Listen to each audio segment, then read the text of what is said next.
ठीक है, जो जो टोटल जो सेल्स है, ग्रॉस जो सेल्स है, या फिर अगर कोई प्रोफेशन है, जो भी फी जो भी आ रही है ग्रॉस फी, उसमें से आपको माइनस करना है जो भी एक्सपेंसेस है उस ऑर्गेनाइजेशन के, और आपका वो टैक्सेबल इनकम आ जाएगी। ठीक है, एक तो ये मेथड हो गया। लेकिन अभी अगर आपको पास प्रॉफिट एंड लॉस अकाउंट आपने बना रखा है, आपको वो दिया गया है, या फिर इनकम एंड एक्सपेंडिचर अकाउंट दिया गया है, मतलब प्रोफेशन के केस में इनकम एंड एक्सपेंडिचर, बिजनेस के केस में प्रॉफिट एंड लॉस अकाउंट, तो आपको उस समय आपके पास नेट प्रॉफिट है या सरप्लस है, आपको पता है आपके ऑर्गेनाइजेशन में कितना प्रॉफिट हो रहा है, तो बस आपको उसमें वहां पे ये आइडेंटिफाई करना है प्रॉफिट एंड लॉस अकाउंट में। आपको ऐसे ही क्वेश्चंस मिलेंगे, इसी मेथड वाले क्वेश्चंस मिलेंगे ज्यादातर, मतलब 90 के 100% यही क्वेश्चन मिलेगा।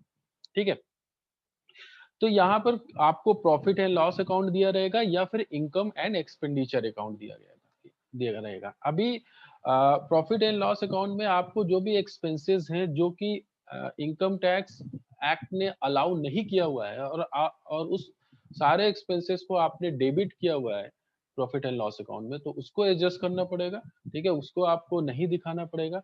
आपको उसकी वजह से आपका जो प्रॉफिट कम हुआ है उसको आपको वहां पर ऐड बैक करना पड़ेगा, फिर से आपको ऐड वो उतना अमाउंट ऐड करना पड़ेगा अपने प्रॉफिट में। ठीक है, और फिर आपको ये आइडेंटिफाई करना पड़ेगा कौन से ऐसे इनकम्स हैं जो इनकम टैक्स एक्ट में अलाउ नहीं किया गया है और आपने उनको एंट्री की हुई है। ठीक है, फिर आपको ये भी आइडेंटिफाई करना पड़ेगा कि कौन से ऐसे एक्सपेंसेस हैं जिनको अलाउ किया गया है लेकिन आपने उनकी एंट्री नहीं की है, या इनकम कौन से हैं जिनको अलाउ किया गया है जिसकी आपने एंट्री नहीं की है। बस यही 4 चीजें करनी है, और इन्हीं को आपको एडजस्टमेंट्स करने हैं यहाँ पर। ठीक है, फिर according to income tax act आपके पास टैक्सेबल इनकम आपको पता लग जाएगी। ठीक है, बाकी profit and loss account, income and expenditure account, ये सब के बारे में आप लोग को पता ही होगा, आप लोग ने पढ़ा ही होगा। ठीक है, यहाँ पर केवल एडजस्टमेंट्स करने हैं।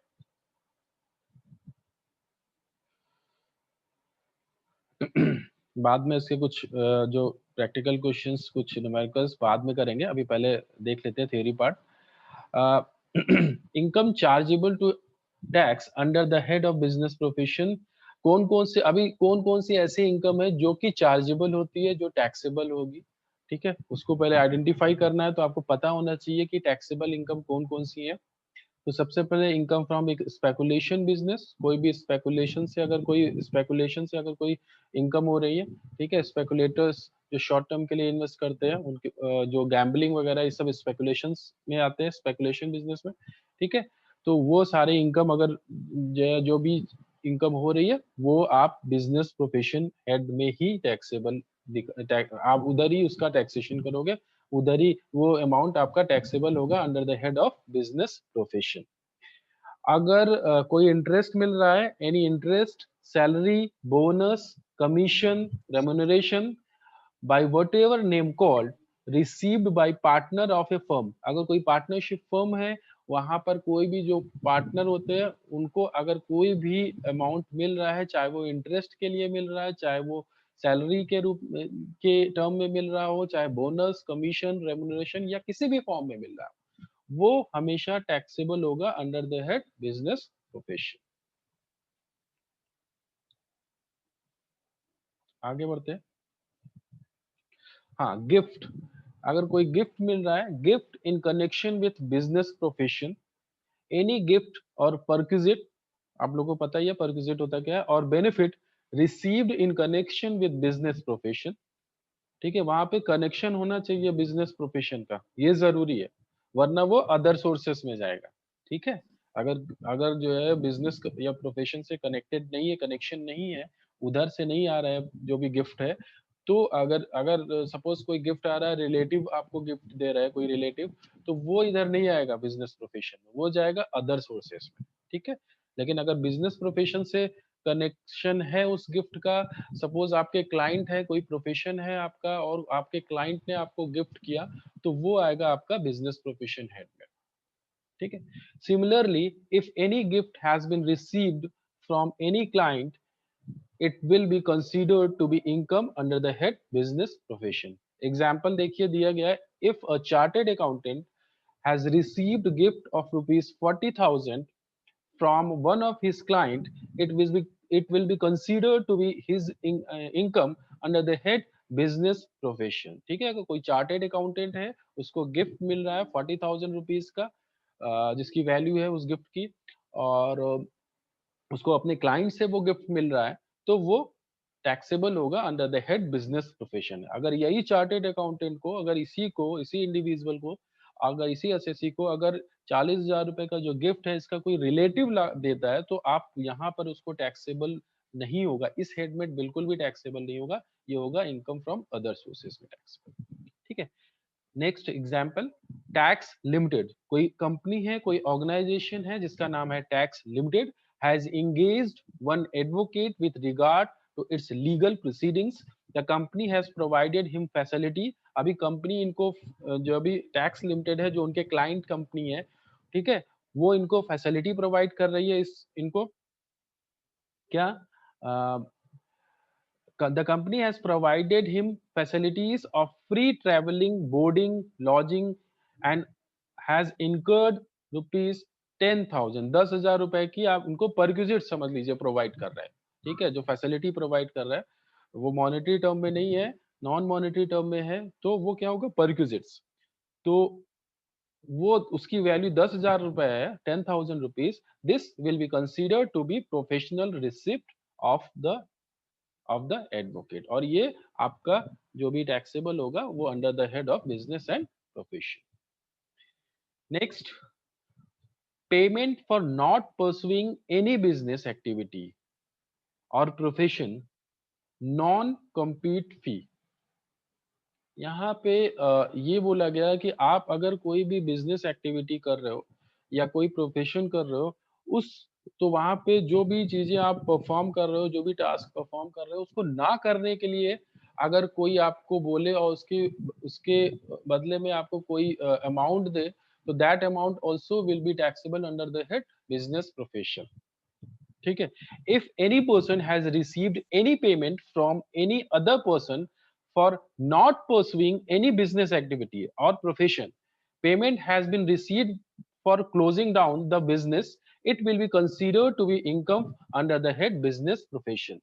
ठीक है, सपोज कोई बिजनेसमैन है, उसको लगता है कि जो उसके कॉम्पिटिटर जो बिजनेस है, जो वो काफी अच्छा कर रहे हैं, या फिर उनको ऐसा लगता है कि अगर वो बिजनेस को थोड़े टाइम के लिए क्लोज कर दिया जाए या बंद कर दिया जाए तो शायद मेरा बिजनेस अच्छे से काम करे, तो उन्होंने बोला कि आपका बिजनेस जो है अगर आप थोड़े टाइम के लिए इसको क्लोज कर दो या हमेशा के लिए, और जो आपके लॉसेस होंगे वो मैं बियर करूंगा, आपको इसके बदले में ये इतना अमाउंट दूंगा। ठीक है, तो वहां पे जो अमाउंट पे कर रहा है, जो अमाउंट उस बिजनेसमैन को मिल रहा है, that amount will be taxable under the head of business profession. ठीक है, similarly, if payment has been received for not using, sharing any patent, कोई पेटेंट राइट है आपके पास, कोई लाइसेंस है, कोई फ्रेंचाइजी है, तो उस राइट को ना यूज करने के लिए अगर कोई आपको अप्रोच करता है और उसके बदले में आपको कुछ कोई लमसम अमाउंट दे रहा है, तो that amount also taxable under the head of business profession. ठीक है, जैसे यहाँ पे एग्जाम्पल के थ्रू समझने की कोशिश करते हैं। Tax limited has received 20 lakh for not carrying out a particular business activity. ठीक है, उसको 20 लाख रुपए मिल रहे हैं, कोई एक बिजनेस एक्टिविटी है, उसको नहीं परफॉर्म करने के लिए। ठीक है, वो उसने अपने राइट को या उस एक्टिविटी को ट्रांसफर दूसरे को नहीं कर रहा है, या राइट अपना ट्रांसफर नहीं कर रहा है, केवल वो उस टास्क को नहीं परफॉर्म कर रहा है।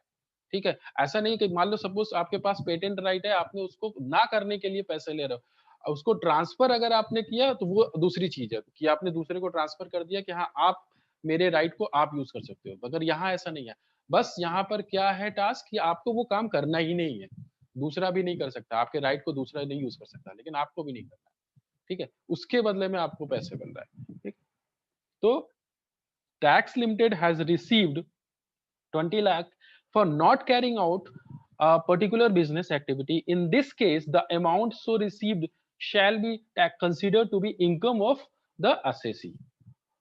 However, ये बहुत इंपॉर्टेंट है, ध्यान से देखिएगा।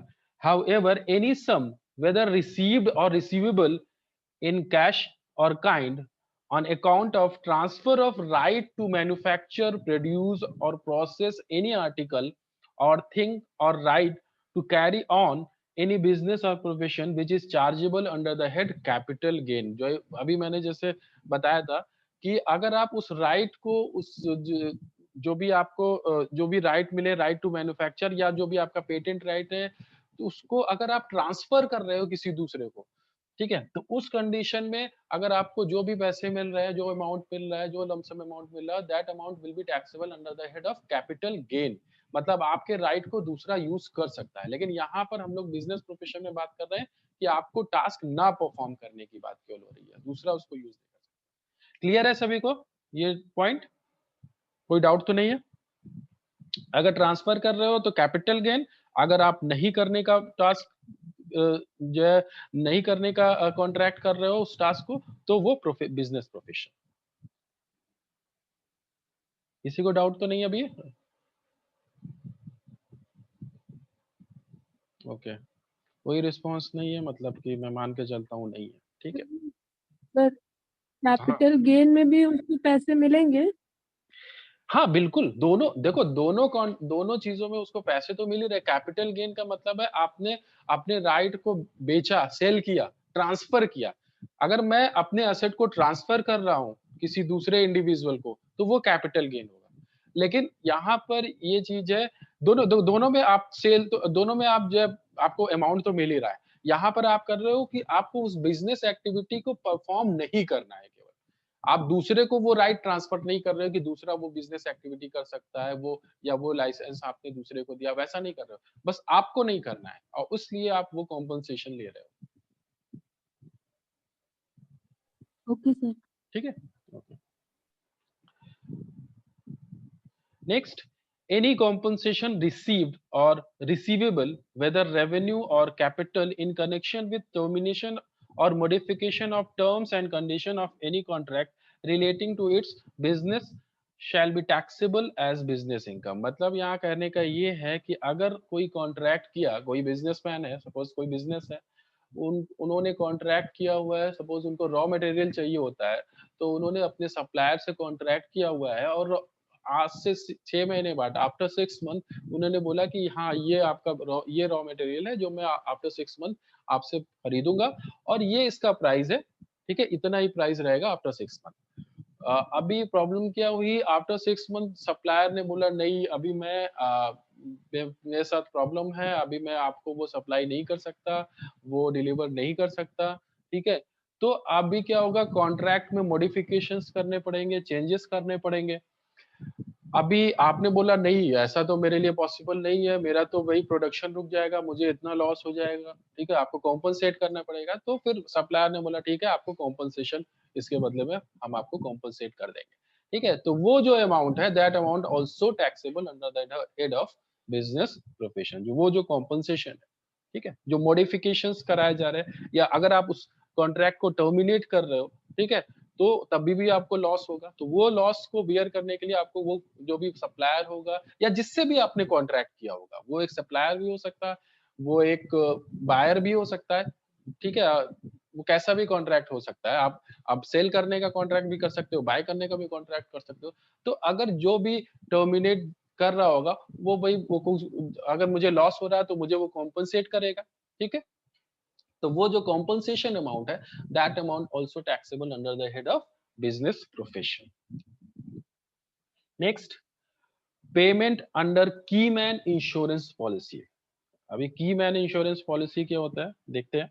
Sometimes employer may take a life policy in the name of any of his employee, ठीक है, एम्प्लॉयर ने लिया अपने एम्प्लॉय के नाम से, ठीक है, name of any his employee who are considered to be very important for business और प्रोफेशन, जो बहुत इंपॉर्टेंट है उस बिजनेस प्रोफेशन के लिए, ठीक है, उस एम्प्लॉय के लिए इन्होंने इंश्योरेंस पॉलिसी ली है, life insurance policy. Such policy is called key man insurance policy and premium is paid by employer. Premium इसका कौन पे करता है? एम्प्लॉयर पे करता है। सपोज कोई एक बिजनेस ऑर्गेनाइजेशन में कोई एक बहुत इंपॉर्टेंट इंडिविजुअल है, कोई बहुत इंपॉर्टेंट पर्सन है, ठीक है, जिसके अगर वो उस ऑर्गेनाइजेशन में नहीं रहेगा तो बहुत ज्यादा प्रॉब्लम फेस करनी पड़ सकती है। ठीक है, वो आप उनका प्रोडक्शन नहीं, सपोज कुछ ऐसा काम है, सपोज कोई मैनेजर है या कोई भी मैनेजमेंट में कोई एम्प्लॉय है या कोई भी ऐसा एम्प्लॉय है जिसकी वजह से जो है आपका प्रोडक्शन रुक सकता है या आपके जो दूसरे बिजनेस एक्टिविटीज है वो बिल्कुल रुक सकती है। तो उसके नाम से उस बिजनेस ने ऑर्गेनाइजेशन ने एक इंश्योरेंस पॉलिसी ले ली है। ठीक है, उसको इंश्योर करने के लिए कि अगर कुछ प्रॉब्लम होती है तो वो उधर से कॉम्पनसेशन मिल जाए। ठीक है, तो सच policy is called key man insurance policy. और लेकिन प्रीमियम कौन पे करता है? एम्प्लॉयर पे करेगा। The premium is paid by employer and employer is allowed to debit it to profit and loss account, और एम्प्लॉयर उसको अपने डेबिट साइड में, प्रॉफिट एंड लॉस अकाउंट के डेबिट साइड में उसको दिखा सकता है, जो भी उसने इंश्योरेंस पॉलिसी ली है उसके लिए प्रीमियम पे कर रहा है, तो वो प्रीमियम अमाउंट वो अपने PL, profit and loss account में डेबिट साइड में दिखा सकता है। आगे बढ़ते हैं। The amount received on maturity shall be consider to be income of employer as per section 28। अभी अगर वो पॉलिसी जब मेच्योर हो रही है तो जो भी अभी एम्प्लॉयर ने पे किया हुआ है तो एम्प्लॉयर को वो मेच्योर होने पे पैसे मिलेंगे इस पॉलिसी के, तो वो भी एम्प्लॉयर की इनकम की तरह वो दिखाई जाएंगे। ठीक है, the amount shall be considered to be income of employer as per section 28 if any payment has been received by employee. ठीक है, अभी अगर कोई भी उसमें से पेमेंट अगर एम्प्लॉय को रिसीव होती है तो it will be considered to be income under the head of salary. अगर वो उसमें से कोई अमाउंट, कुछ अमाउंट एम्प्लॉय को मिल रहा है जो भी उसके मेच्योर होने पे या जब भी आप उस पॉलिसी के लिए क्लेम कर रहे हो तो वो अमाउंट टैक्सेबल होगा under the head of salary. ठीक है, बिजनेस को पैसे मिल रहा है तो वो भी टैक्सेबल होंगे और एम्प्लॉय को मिल रहा है तो वो भी टैक्सेबल होंगे under the head of salary. आगे बढ़ते हैं। Similarly a policy may be taken in the name of any other person who is considered to very important. अच्छा, यहाँ पर क्या था, जो अमाउंट रिसीव जो भी एम्प्लॉयर कर रहा था वो होगा बिजनेस प्रोफेशन में। ठीक है, टैक्सेबल। जो जो जो यहाँ पे जो दिया गया, the amount received on maturity shall be considered to be income of employer, और वो किधर दिखाएंगे? जो भी एम्प्लॉयर होगा under the head of business profession. ठीक है, अगर वो जैसे पॉलिसी मैच्योर हो रही है या फिर अगर वो पॉलिसी के लिए क्लेम करना पड़ रहा है, क्लेम लेना पड़ रहा है, तो उस कंडीशन में जो भी अमाउंट मिल रहा है वो under the head business profession taxable होगा। Similarly a policy may be taken in the name of any person. यहाँ पे एनी पर्सन की बात कर रहे हैं, मतलब एम्प्लॉइज की बात नहीं कर रहे हैं, यहाँ पे any person, any other person, मतलब एम्प्लॉइज के अलावा। Policy may be taken in the name of any other person who is considered to be very important for the organization, for the business of the employer, जो बहुत ज्यादा important है उस business organization के लिए, लेकिन employee नहीं है। ठीक है, other than employee। Such policy also called key man insurance policy, वो भी वही सेम ट्रीटमेंट होगा, वो भी की मैन इंश्योरेंस पॉलिसी होगी।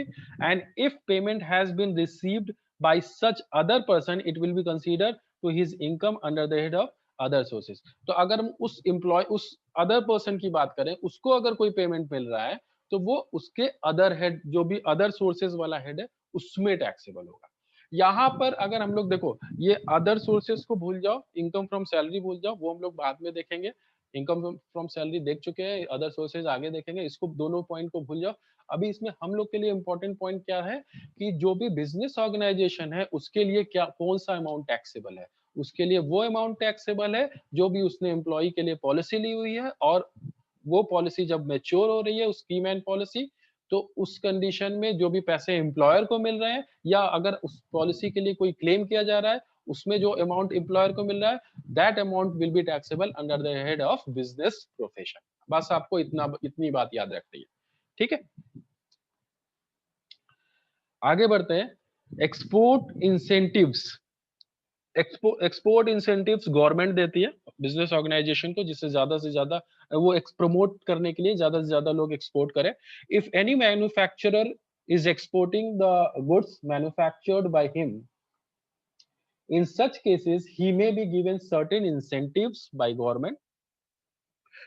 वो जो incentives होते हैं, such incentives are called export incentives and are considered to be income of the SSC under the head of business profession। तो वो जो भी incentives मिल रहे हैं उस business organization को वो taxable होगी under the head of business profession। ठीक है, तो ये जो मेन जो इनकम्स थी वो मैंने बता दिया। बाकी एक पूरी लिस्ट है, मैं आपको वो गूगल क्लासरूम पर दे दूंगा, आप लोग देखिएगा उसको। बाकी जो मेन मैंने बता दिया इससे आप आसानी से काम कर सकते हो। अगर आपको इतना तो आपको याद करना पड़ेगा, बाकी तो आप आइडेंटिफाई कर ही लोगे। एक नॉर्मल बिजनेस से जो भी इनकम हो रही है वो तो आप आइडेंटिफाई कर लोगे। जो थोड़ा सा अलग था वो मैंने बता दिया, बाकी चीजें आइडेंटिफाई करना आसान है और पूरी लिस्ट में उधर बता दूंगा। ठीक है,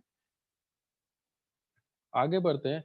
अभी एक इम्पोर्टेंट पॉइंट और है यहाँ पे, एक जो कि प्रॉफिट एंड लॉस का डेबिट साइड आप शो करते हो, डेप्रिशिएशन। ठीक है, वो कितना रखना है। डेप्रिशिएशन हमेशा प्रॉफिट पे इम्पैक्ट अपना डालता है, प्रॉफिट को इफेक्ट करता है, तो उसको कितना करना है। कोई बिजनेस ऑर्गेनाइजेशन है, वहां पर उनके पास, बिजनेस ऑर्गेनाइजेशन के पास असेट्स होंगे, ठीक है, मशीनरी, बिल्डिंग, अभी उनका डेप्रिशिएट करना उनको को पड़ेगा, डेप्रिशिएशन उसका निकालना पड़ेगा। आप लोग ने किया होगा, जो आप लोग ने फाइनल अकाउंट वगैरह पहले बनाया होगा, फाइनल अकाउंट ऑफ कंपनी का या फिर कोई इंडिविजुअल का, तो उसमें जो है आपने देखा होगा कि जो है डेप्रिशिएशन दिया जाता है, जो भी बिल्डिंग होते हैं, मशीनरी होती है। तो वो अभी इनकम टैक्स एक्ट के अकॉर्डिंग कितना रेट होना चाहिए उस डेप्रिशिएशन का, वो यहाँ पर बताया गया है। ठीक है, depreciation under the head, sorry, under income tax act is allowed on the basis of written down value। बहुत सारे मेथड होते हैं डेप्रिशिएशन के, आप लोग ने पढ़े होंगे। ठीक है, अगर नहीं पढ़ा होगा तो बता देना, वैसे मेरे ख्याल से आप लोग ने पढ़ा होगा डेप्रिशिएशन मेथड्स। ठीक है, तो वहां पर यहाँ पर जो अप्लाई होगा वो मेथड है रिटन डाउन वैल्यू मेथड। आप लोग को पता है रिटन डाउन वैल्यू मेथड?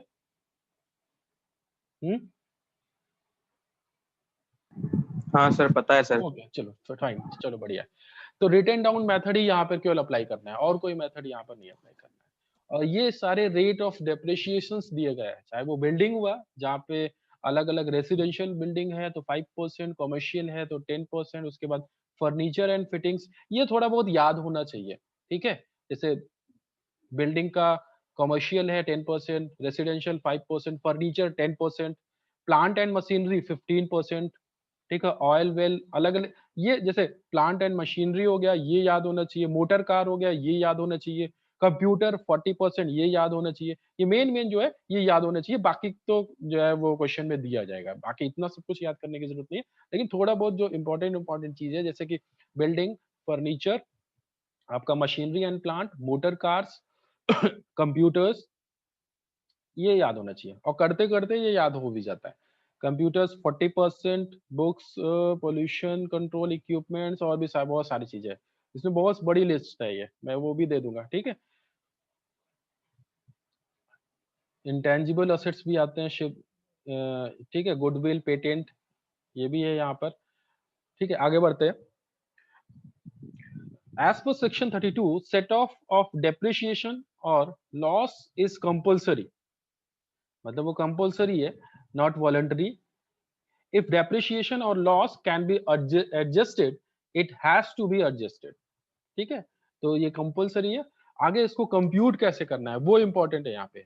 ठीक है, रेट आप लोग देख लेना, उसको थोड़ा बहुत याद करने की कोशिश करना, बाकी कंप्यूट कैसे करते हैं।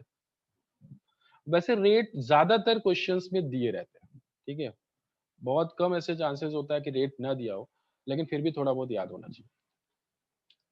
अभी इसको कंप्यूट कैसे करते हैं, देखो दो चीजें हैं यहाँ पर। Asset is purchased and put to use during the same year. एक तो ये चीज है कि भाई आपने उसको परचेज किया और उसको यूज करना शुरू कर दिया। ठीक है, ड्यूरिंग सेम ईयर में, उसी ईयर में। ठीक है, तो फिर put to use for less than 180 days. अगर 180 डेज से कम टाइम के लिए आपने उसको यूज किया है, परचेज कब किया है इससे मतलब नहीं है, आपने कब उसको इंस्टॉल किया है। पुट टू यूज मतलब कब उसको इंस्टॉल किया है। देखिए नीचे नोट में दिया गया है, put to use does not mean putting the asset to actual use, rather it means making an asset ready for use, मतलब installing an asset. So that is ready to be used. ठीक है, तो install जब आपने किया है उस date, वो डेट इंपॉर्टेंट है यहाँ पे, जिस डेट को आपने उसको बाय किया है, परचेज किया है, वो इम्पोर्टेंट नहीं है। ठीक है, तो पुट टू यूज अगर 180 डेज से कम टाइम पीरियड में आपने जब भी आपने इंस्टॉल किया, उस फाइनेंशियल ईयर जो एंड हो रहा है वो उस इंस्टॉल वाली डेट से और फाइनेंशियल ईयर एंड होने की डेट में 180 डेज से कम टाइम पीरियड जो है निकल के आ रहा है, वो ड्यूरेशन 180 डेज से कम ड्यूरेशन है, कम ड्यूरेशन है, तो उस केस में जो डेप्रिशिएशन होगा वो हाफ होगा। मतलब कि अगर 10% है तो 5%, 20% है तो 10% ही जो है डेप्रिशिएट किया जाएगा उस एसेट में से। ठीक है, तो आप जो ड्यूरेशन काउंट करोगे वो जिस डेट को आपने डेट ऑफ इंस्टॉलेशन और जब भी आपका वो फाइनेंशियल ईयर एंड हो रहा है यानी 31 मार्च। ठीक है, वो आप ड्यूरेशन आपको काउंट करनी है, ना कि डेट ऑफ परचेज से। अभी अगर 180 डेज से ज्यादा ड्यूरेशन है, ज्यादा टाइम पीरियड के लिए वो प्रोडक्ट को यूज किया गया, उस असेट को यूज किया गया, तो उस केस में depreciation is allowed at normal rate. ठीक है, यहाँ पर मतलब 5 अगर 6 मंथ 180 डेज मतलब 6 मंथ। ठीक है, तो 6 मंथ तक अगर आपने उस जो है प्रोडक्ट को यूज किया, उस मशीनरी को यूज किया, उस असेट को यूज किया, तो हाफ ऑफ द रेट, मतलब हाफ जो भी डेप्रिशिएशन है उसका हाफ रेट आपको एप्लीकेबल होगा, और 180 से ज्यादा है तो फुल रेट। ठीक है, next, asset is purchased but not put to use during the same year। लेकिन आपने asset को purchase किया, लेकिन आपने उस फाइनेंशियल ईयर में, जिस ईयर में आपने उसको परचेज किया है, उस फाइनेंशियल ईयर में उसको इंस्टॉल नहीं किया, तो उस केस में क्या होगा, depreciation shall not be allowed in the year of purchase. जिस ईयर आपने परचेज किया उस ईयर तो वो डेप्रिशिएशन अलाउड नहीं होगा। हाउएवर इन सब्सिक्वेंट ईयर, उसके नेक्स्ट ईयर, ठीक है, whenever the asset is put to use, जब भी वो asset इंस्टॉल की जाती है, full depreciation shall be allowed irrespective of period of use। मतलब जब भी आप उसको इंस्टॉल करोगे तो आपको पूरा डेप्रिशिएशन उस समय अलाउ होगा, चाहे उस समय आप ड्यूरेशन नहीं काउंट करोगे कि 180 डेज हुए उस फाइनेंशियल ईयर में या नहीं, आपको पूरा डेप्रिशिएशन उसमें मिलेगा। ठीक है, कोई डाउट इसमें? क्योंकि डेप्रिशिएशन के क्वेश्चंस बहुत पूछे जाते हैं, इसलिए मैं पूछ रहा हूँ। मेरे ख्याल से ज्यादा चांसेस जो होते हैं इनकम फ्रॉम बिजनेस प्रोफेशन में, ये आपके क्वेश्चंस पूछे जाते हैं डेप्रिशिएशन से, ज्यादातर क्वेश्चंस यहीं से पूछे जाते हैं डेप्रिशिएशन से। तो डेप्रिशिएशन में बस यही है कि कब आपको फुल रेट से डेप्रिशिएट करना है, कब हाफ रेट से करना है, बस यही यहाँ पे आइडेंटिफाई करना होता है, और ज्यादा कुछ नहीं है इसमें। नहीं है डाउट? ठीक है, चलो अच्छी बात है, आगे बढ़ते हैं। ये एग्जाम्पल दिया गया डेप्रिशिएशन का। ठीक है, tax limited has purchased one machinery, एक मशीनरी इन्होंने खरीदी, कब खरीदी, 1 जुलाई 2018। ठीक है, फॉर ₹30 लाख, 30 लाख रुपए की इन्होंने मशीनरी खरीदी जुलाई 18 में। इट वॉज इंस्टॉल, लेकिन ये इंस्टॉल कब हुई, 1 अक्टूबर 2018, अक्टूबर में ये इंस्टॉल की गई, but it was brought into actual use with effect from 1 मार्च 2019। तो अभी डेट हमारे लिए इंपॉर्टेंट क्या है, परचेज। देखिए यहाँ परचेज डेट भी दी गई है, कब परचेज किया, कब बाय किया, दूसरा इंस्टॉलेशन डेट दी गई है, तीसरा कब से उस मशीनरी को यूज करना शुरू किया। तो कौन सी डेट यहाँ इंपॉर्टेंट है, जिस डेट को इंस्टॉलेशन हुई, जिस डेट को इंस्टॉल किया उस मशीनरी को, यानी कि 1 अक्टूबर 2018।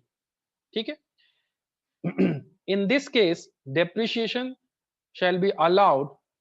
अभी यहाँ पे देखो, सबसे पहला काम हमको क्या करना है, मशीनरी, प्लांट एंड मशीनरी पे डेप्रिशिएशन क्या रेट से लगता है, क्वेश्चंस ऐसे दिए जा सकते हैं। अभी आपको पता होना चाहिए कि प्लांट एंड मशीनरी का जो डेप्रिशिएशन होता है वो होता है 15%। अभी हम लोग ने बात की थी, ठीक है, 15%। तो 15% यानी 30 लाख का 15% 4,50,000, 4,50,000 रुपए, ये डेप्रिशिएशन होगा अगर 180 डेज से ज्यादा टाइम पीरियड के लिए जो ड्यूरेशन होगी वो 180 या उससे ज्यादा है। तो अगर मैं काउंट करता हूँ इंस्टॉलेशन डेट से और वो जो फाइनेंशियल ईयर जब एंड हो रहा है वो डेट को अगर मैं काउंट करता हूँ, तो आपका अक्टूबर, नवंबर, दिसंबर, जनवरी, फरवरी, मार्च 6 महीने हो गए, यानी 180 डेज हो गए होंगे। ठीक है, अगर हम डेज को, नंबर ऑफ डेज को काउंट करेंगे तो वो 180 डेज से ज्यादा ही होगा।